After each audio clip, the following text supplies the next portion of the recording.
friends are heathens, take it slow.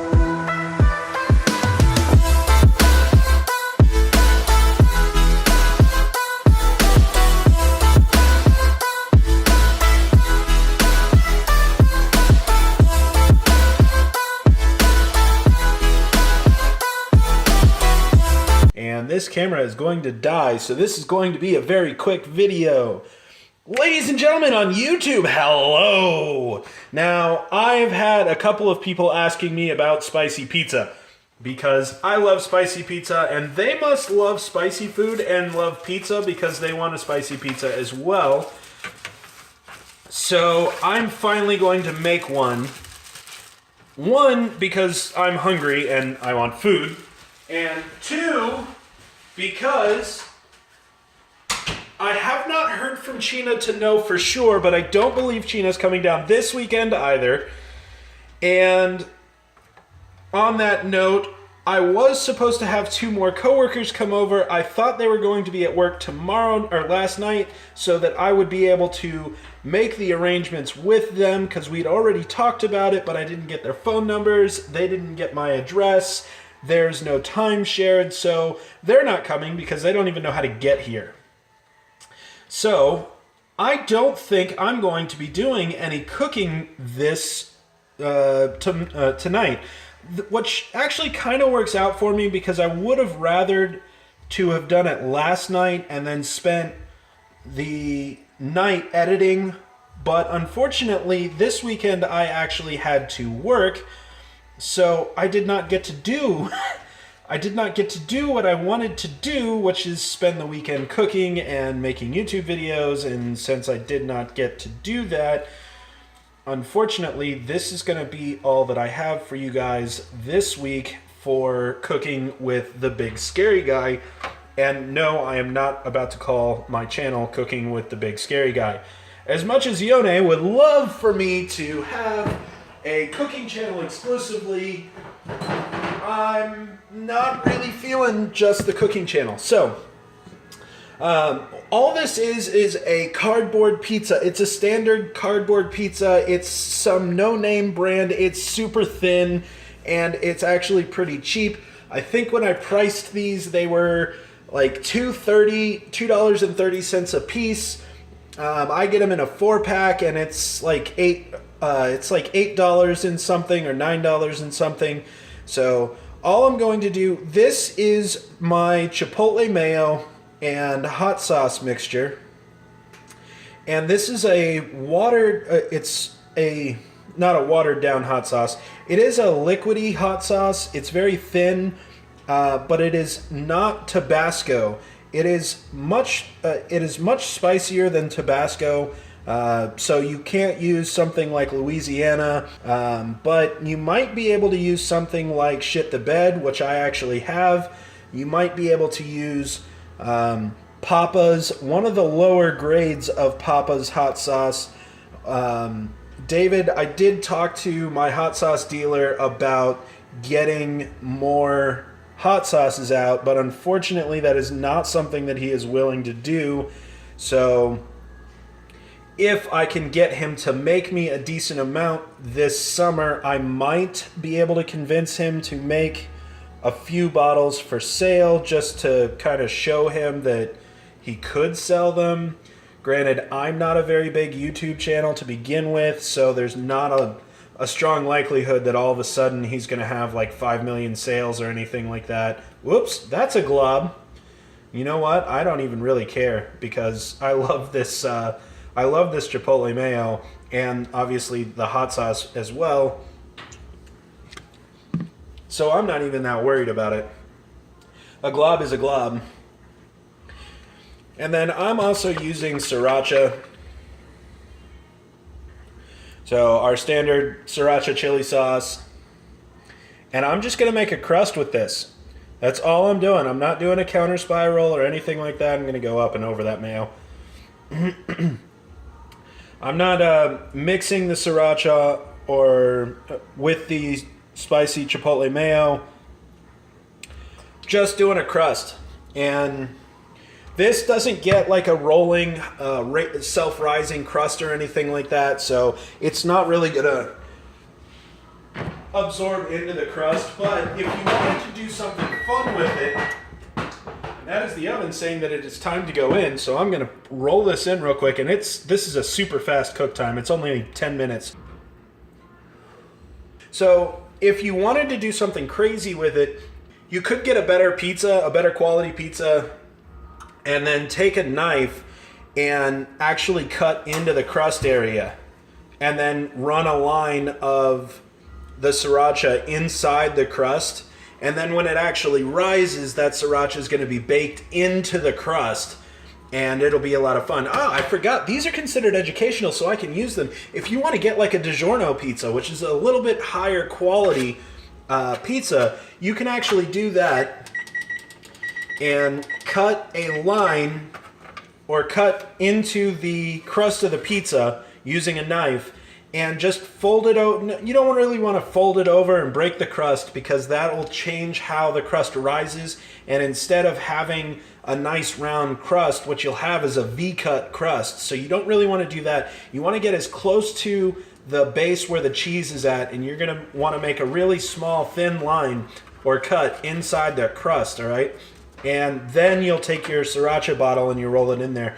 If you get a boboli pizza, which is just a bare bones crust with no sauce or anything like that, if you get one of those, you can do that real easy. Just get a fillet knife would be really easy to do it with, because you can get that nice bend on a fillet knife, and just run that sriracha inside the crust. If you are going to do a boboli, any kind of a make your own, it just comes as a preformed crust or whatever, and then you sauce it and cheese it and top it yourself. If you want to do something like that, I would really recommend that you use Alfredo sauce, especially if you're going to go with a spicy pizza.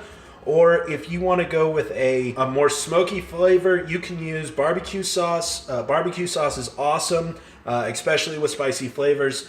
And the last thing that I would say, and I know people are going to go crazy about this, and not in a good way, but teriyaki marinade. Not teriyaki sauce. There are two different things.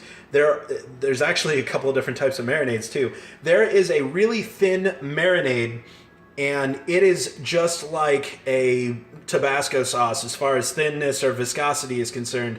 It's really water thin, and you don't want to use that. But if you can find a nice thick teriyaki marinade, which I don't think that I have. I think all that I have is teriyaki sauce. I don't believe that I have any marinades specifically. If you have a teriyaki marinade that is very thick, in other words, when you turn the bottle over, does it immediately run that air bubble to the top, or is it very slow like molasses and the liquid inside does not want to move a whole lot? That is the kind of teriyaki sauce that you want, all right? And you'll use that as the base pizza sauce. And then you can run your whatever kind of cheese you want on there, whatever kind of toppings you want on there, and then you can do your spicy top. Those things work out really great. If you like spicy, if you like the flavorful spice, but you don't like the burn, use an Alfredo sauce base, because that Alfredo sauce base is going to take away the burn and the fire out of the pizza, and that's going to really make things really fun for you, because you'll have the nice flavorful spiciness, but the Alfredo sauce, especially if you go on a little thick with the Alfredo sauce will take out some of the burn. You can do the same thing with ranch dressing. That's not particularly my taste. I'm a big fan for Alfredo, but you can do whatever you want. And I'm going to break here real quick because the battery on my camera is about to die, and there's like 5 minutes left on the cooking. So I'm going to cut the camera and I will be right back. Some of the other things that you can kind of play around with is a very thin line of powdered sugar. That will also help to take the edge off of the pizza as far as spiciness is concerned. You can also use some other fun ingredients, but I want you to be very careful, especially on pre-made pizzas. If you want to use a skillet and cook your own sausage, which you can get sausage really cheap, a lot cheaper actually, especially if you get like a tray. Like the last time I bought sausage, I got the pre-made patties, all right? Because I was gonna make some breakfast sandwiches. And for me, that was a good deal for what I wanted. So that worked out for me. If you have an extra sausage patty or two, you can throw those in a skillet, break them up real quick, and then cook them as sausage crumbles, and then throw those on the pizza. But be careful with that. A lot of times, you're only gonna wanna do something like that if it's a longer cook time. If you're looking at like 20 minutes, 30 minutes on the pizza, go ahead and do something like that. If you still want sausage on your pizza, like I did this with one of the cardboard pizzas the other day, I pan grilled the sausage and I cooked the pizza separately from the sausage.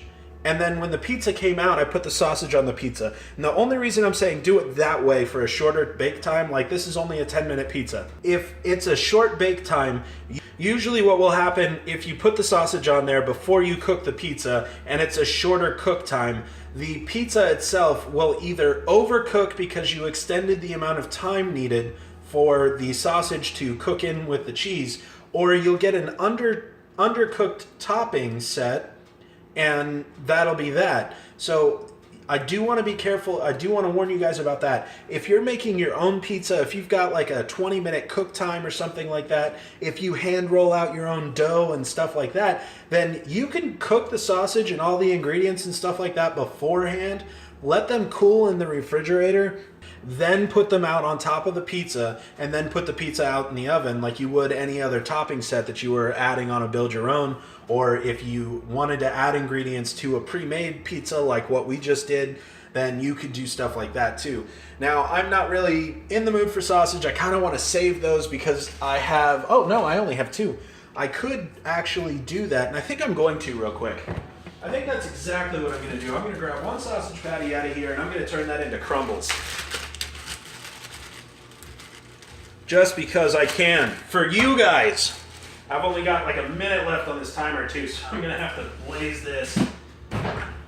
All right, so I'm gonna run this over here real quick so you guys can watch. And hopefully I don't melt my camera. There it goes.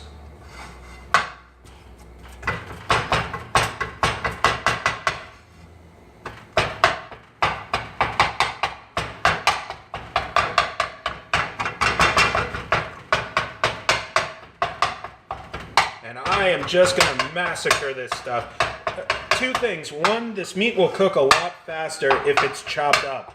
And because it's a refrigerated product, and it's a meat, you know, it's gonna kind of want to cling to itself a little bit, which is gonna make chopping it up a little bit difficult, but we're gonna survive. Or, you know, we'll do what we need to do kind of thing.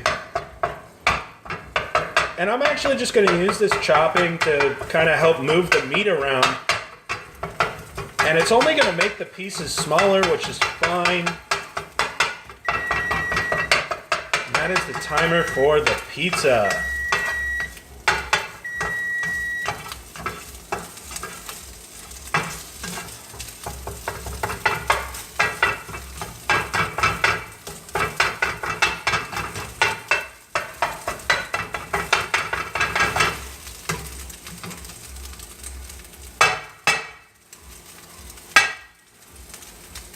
Alright, so I'm going to move this right over here, shut that off.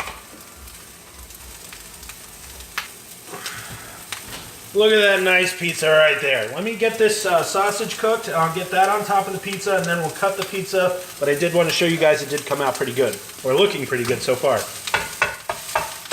Do want to keep this going. I am cooking this on a high heat on a gas stove, so this is going to cook really, really freaking fast. And it's a kind of really small quantities, really thin sausage, so I don't want to burn it. And it's gonna cook so fast. Look at it. I mean, it's literally almost done. Sausage is another one of those meats that we do not want to undercook because it can be very dangerous to eat. So I do want to make sure that I get it all the way done, and I'm going to go ahead and turn the heat off at this time because I don't need heat anymore. I don't need it being applied to the pan anymore.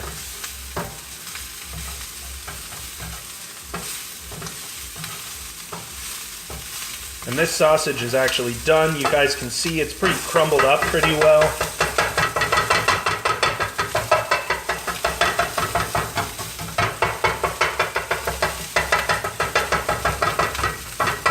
nothing wrong with turning it into really finite small pieces.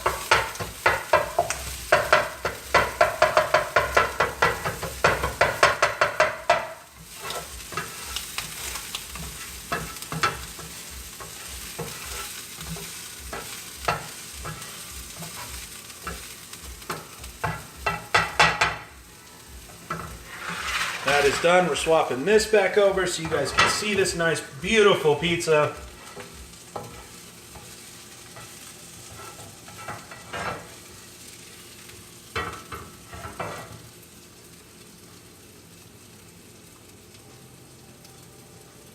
I am just kind of, I put the sausage on the spatula and just very lightly, very gently shake the spatula, let it crumble off and fall onto the pizza. Mostly, I'm trying to do it as random as possible, and some of it is kind of clumping in small areas, but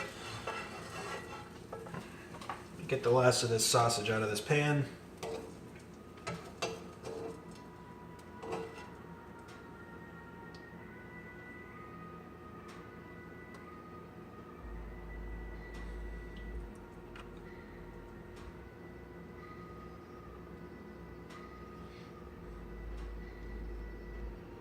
And look at that right there.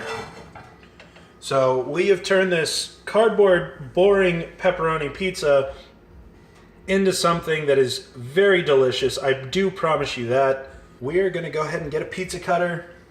One of the things that's nice to do with pizzas is go ahead, when they come out of the oven, let them sit for a minute or two.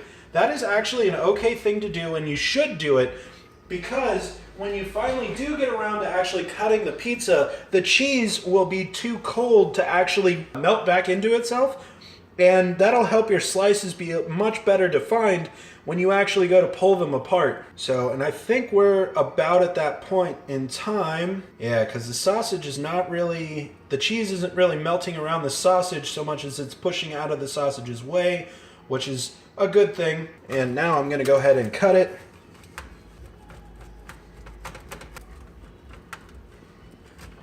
You know what? I don't care. It's all going to the same place.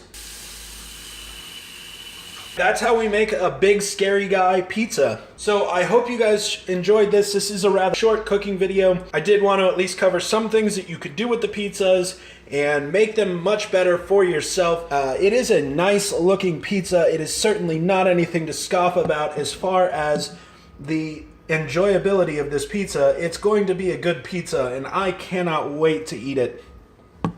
So I am going to tell you right now that this is over because I am hungry. The big scary guy wants to eat.